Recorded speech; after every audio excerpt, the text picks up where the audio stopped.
of all of this, on a day when we're celebrating the freedom of black people who had come out of slavery, who had come out of oppression, who had been tricked and duped and not even been told that it had been over for 2 years.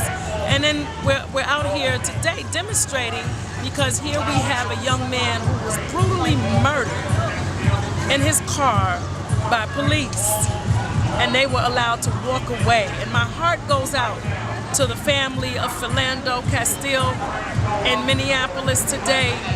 I mean, I could only feel in my heart what his mother was trying to express yesterday, how disappointed and let down she felt by the fact that her son's life didn't matter. And this is why we have to cry Black Lives Matter. Anyone who saw that could see how he was brutally murdered, and there was no cause and no excuse for that. In front of his lady and 4-year-old child, and there's no ramifications, there's no consequences. So it's very ironic that today, as we try to remind people of what we've been through, so that we can make sure that we don't go back there, and that we could go further and get more freedom, that we have to deal with this unfortunate circumstance where people were allowed to get away with murdering the child of a woman in our country. It's all about oppression. It's all about freedom. It's all about people being treated less than. It's all about inequity and unfairness. And we have to wake up. You know, one of the speakers spoke about voting. Voting is important. We have to take advantage of every tool, every weapon that we have to fight back against this.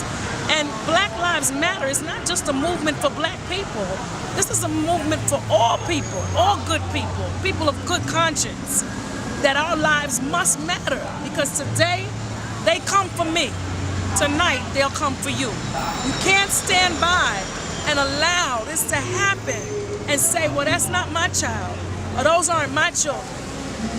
Philando is all of our sons.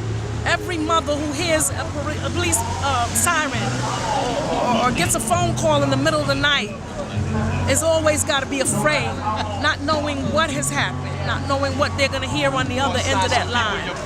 So, you know, this is something that we all have to be concerned about, and we can't be afraid of the extinction of our black men. And they have to live in fear of the police. The police, for the most part, are our friends. They're supposed to serve and protect. And we're supposed to respect them and work with them. And I work with many police officers, many police men and women every day who are doing the right thing. But when they do something wrong, they're no different than the rest of us. They have to be punished. We can't have killer cops that are going around arbitrarily killing people and getting away with it. No, that's not fair. That's not correct. One of the things I would like to see done is, first of all, a regular evaluation of police officers.